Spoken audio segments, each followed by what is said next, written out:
Oke, lanjut kita akan bahas teori dari routing. Nah, routing ini adalah sebuah proses di mana perangkat yang bernama router ini melakukan sebuah keputusan lah atau mengambil sebuah keputusan untuk menentukan nih jalur mana yang akan diambil untuk menyalurkan atau nge-forward dari sebuah paket yang dikirimkan dari satu sumber ke tujuannya. Jadi misal dari PC1 ingin memberikan paket berupa ping ASMP ping ke PC4. Maka si router ini nanti, router yang pertama dia akan melakukan determinasi apakah dia nanti akan melewati router 3, router 2 dan sebagainya. Nah, jika kita melakukan determinasi arahnya secara manual, maka itu nanti akan disebut sebagai static routing. Namun ketika determinasi atau pemilihan routingnya ini dilakukan secara otomatis, maka itu bisa dinamakan sebagai dynamic routing. Dan nantinya akan dipelajari dalam materi OSPF. Nah, penggunaan beberapa rute ini nanti juga bisa memberikan beberapa benefit, seperti kita bisa menerapkan load balancing, failover, dan juga mungkin ether channel seperti itu. Nah, fungsi load balancing itu apa? Jadi ketika ada beberapa paket dari PC1 ke PC4, ini nanti bisa ngebagi nih load atau beban trafiknya ke dua router, sehingga nantinya bisa terdistribusi secara lebih merata seperti itu. Dan untuk failover, ketika ada satu jalan yang putus, seperti misal router satu ke router 3 putus, maka secara otomatis dia nanti akan melewati atau beralih ke router satu, router 2 dan router 4. Arahnya seperti itu. Jadi nanti akan pindah jalur.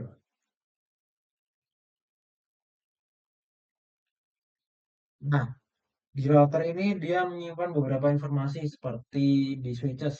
Tapi bedanya kalau di switches dia itu menyimpan informasi berupa MAC address table ya, dari ARP protokol yang kemarin. Tapi kalau di router ini dia menyimpan informasi berupa IP ke dalam routing table. Nah, di routing table ini ada beberapa legend seperti lokal, connected, dan sebagainya. Tapi kita saat ini akan berfokus kepada lokal dan juga connected. Kalau yang ada legend L-nya, dia ini artinya adalah IP si router itu sendiri. Namun ketika ada C-nya, maka itu adalah IP network yang terhubung dengan routernya yang berada pada port tertentu. Seperti di contoh ini adalah port gigabit 02. Di sini ada beberapa port, yaitu gigabit 1, 2, dan 0. Maka kita bisa lihat nih, kalau ternyata port 0, routernya ini dia terkoneksi atau terhubung dengan network address 13.0 seperti itu. Nah, kenapa ada dua tipe atau dua legend di dalam satu subnet yang sama? Karena jika ada suatu paket nih yang ternyata mengarah ke titik satu, yang mana dia adalah IP routernya, maka si router nanti akan tahu nih bahwa paketnya ini tidak perlu di forward ke dalam satu jaringan yang dia terhubung seperti di contoh ini. Jadi dia nanti tidak perlu nge-forward ke switches yang ini, melainkan dia akan menerima si paketnya sendiri ke dalam perangkatnya seperti itu. Namun jika ternyata paket itu diarahkan ke misal titik satu titik 10 yang mana dia masih ke dalam network SES24, maka paketnya akan diteruskan melalui interface yang terhubung yaitu gigabit 02 untuk nantinya agar sampai ke destination host yang ditujukan oleh pengirim seperti itu. Nah, ini adalah subnetting dasar di mana ketika kita menggunakan 124 maka angka-angka yang ada di titik 255 adalah fixed host, di mana ini akan menunjukkan atau menandakan IP tersebut masih berada dalam satu network yang sama. Jadi misal ada titik 1, titik 2, titik 1, titik 20, maka mereka berdua ini tetap di network yang sama gitu.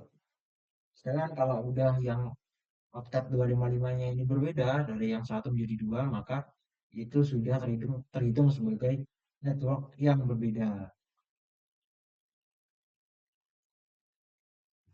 Nah, kenapa juga kita pakai C32? Karena C32 ini hanya memiliki satu available host. Sehingga nantinya traffic itu bakal lebih spesifik dan tidak terlalu makan banyak load atau traffic, beban traffic.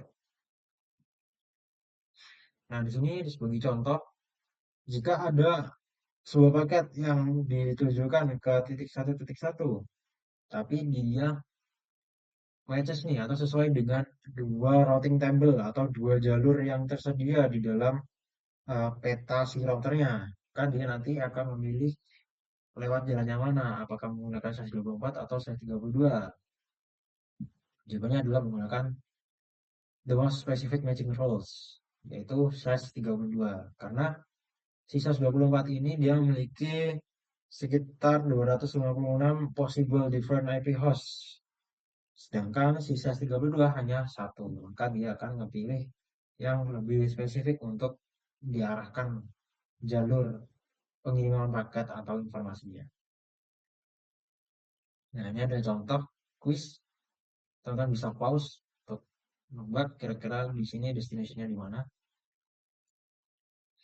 Nah, karena dia titik satu, maka dia akan diterima untuk routernya sendiri, seperti di teori yang di awal. Teman-teman bisa pause dulu.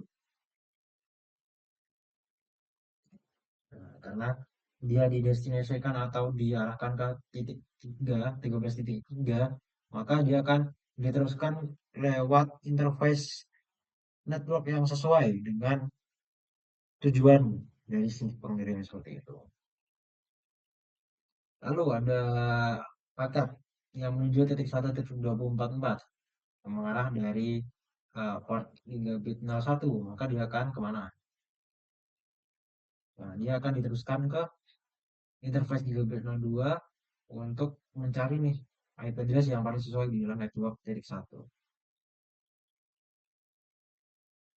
Mungkin cukup sekian untuk routingnya. Sekian dan terima kasih.